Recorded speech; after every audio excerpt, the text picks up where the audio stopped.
à tous, c'est âme d'enfant et aujourd'hui on se retrouve pour une nouvelle review. Cette fois-ci Ever After High.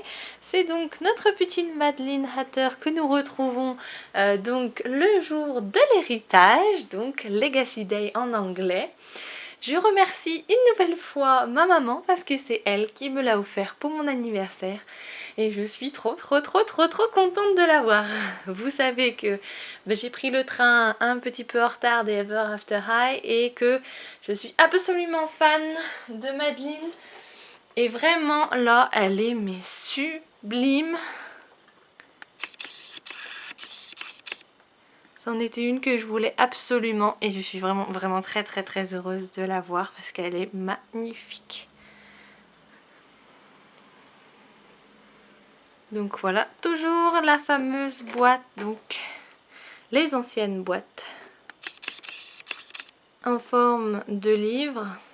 Donc voilà la côte. Très sympa. Et le dos de la boîte où on vous dit es-tu royal ou rebelle? Le jour de l'héritage. Et donc le jour de l'héritage, les adolescents des contes de fées choisissent de suivre les pas de leurs parents ou de réécrire leur propre fin heureuse. Très sympa. Là vous avez les images de ses amis et ici une très jolie image de Madeline dans la tenue qu'elle porte. Donc je vais la déboxer et on va la regarder un peu plus en détail. Et on retrouve donc notre petite Madeline en dehors de sa boîte. On a d'abord, hop, son petit accessoire, donc c'est le livre de sa destinée, donc forcément à son style et à ses couleurs, qui peut bien évidemment, hop, s'ouvrir. Et à l'intérieur, en fait, j'ai mis, hop, sa petite clé qui est toute mignonne. Donc je la laisse à l'intérieur hein, parce qu'elle est tellement petite que je veux pas la perdre. Donc voilà pour le livre.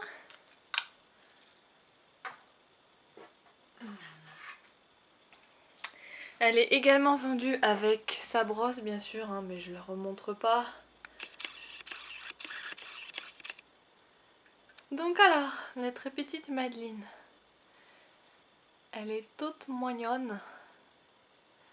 Donc elle a son petit chapeau sur la tête, très sympa, avec des effets dorés métallisés, un petit peu vintage. Ça donne un côté un peu vieilli, c'est vraiment très sympa. Hop, sur le côté on a donc une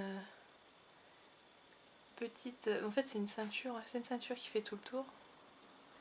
Très sympa. Juste un détail assez affreux. La seule chose que j'ai à redire sur cette poupée, c'est l'état de ses cheveux. Je pense qu'il va falloir que je les recoiffe parce que comme vous le voyez, ça ne ressemble à rien. Vraiment. Donc je sais qu'elle a un petit côté foufou, mais là, franchement, ouais, non, ça ressemble à rien. Donc il faudra vraiment que je m'occupe de ça. Ici, on a donc ces petites boucles d'oreilles en forme de théière. Très sympa. Toujours dans le détail. Et puis son visage, hein, vous le connaissez maintenant. Très joli, j'adore toujours ses yeux, ils sont sublimes.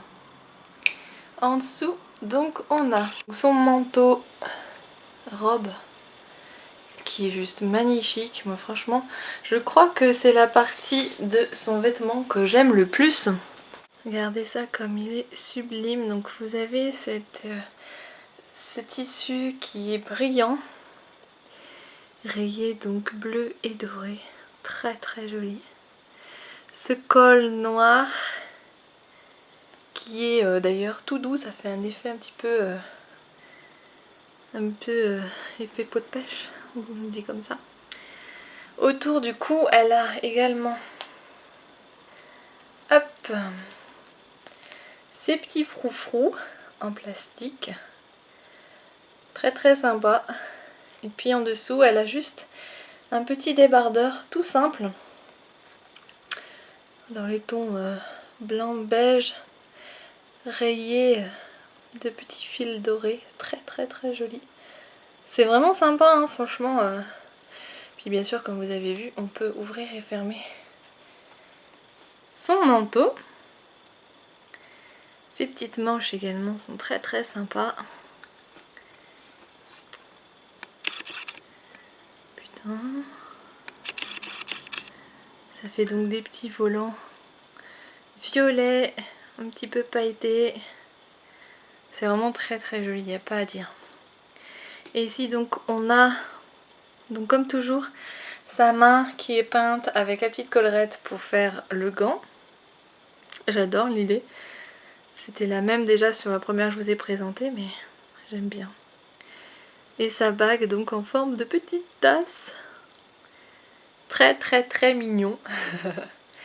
Et donc le bas de son manteau robe, je sais pas exactement comment ça s'appelle, mais enfin bon, vous voyez quoi.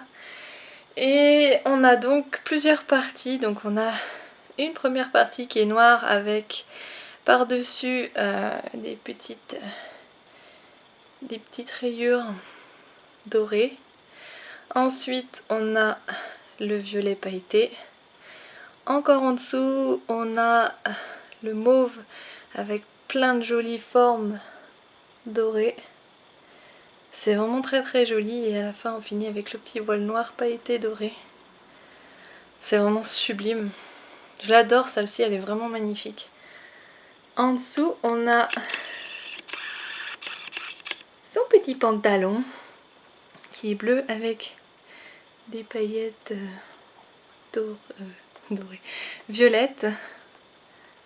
Et puis on a ces petits collants blancs avec des petits points dorés qui sont juste trop trop mignons. Et ces shoes sont juste sublimes. Magnifiques. Donc c'est des tasses empilées. Hein. Et j'adore vraiment les formes qu'ils ont fait dessus. C'est juste trop trop beau quoi. J'adore. Et comme vous le voyez donc elle a son socle. Il est tout noir celui-là. Pour la tenir. Et elle a également son petit sac à main en forme de sachet de thé. C'est génial, toujours bien sûr dans le thème, il n'y a pas à dire. Et puis de dos, bon, ces cheveux qui sont malheureusement affreux, mais sa tenue est juste top top top. Au niveau de ses articulations, donc comme toujours, très articulées. Au niveau de la tête, des épaules, des coudes, des poignets, également des hanches et bien sûr et des genoux. Voilà. Il y avait longtemps que je devais faire cette review, mais vu que j'ai eu quelques nouveautés Barbie entre temps et que celle-ci c'est loin d'être une nouveauté, je l'ai donc reléguée au second plan. Donc voilà, j'espère quand même que cette review vous aura plu. Si c'est le cas, bah, comme toujours, mettez vos petits pouces bleus, vous mettez des jolis commentaires que j'adore toujours lire. Et puis si vous n'êtes pas abonné, eh bien c'est le moment. Et quant à moi, je vous retrouve prochainement pour une autre vidéo. Bye!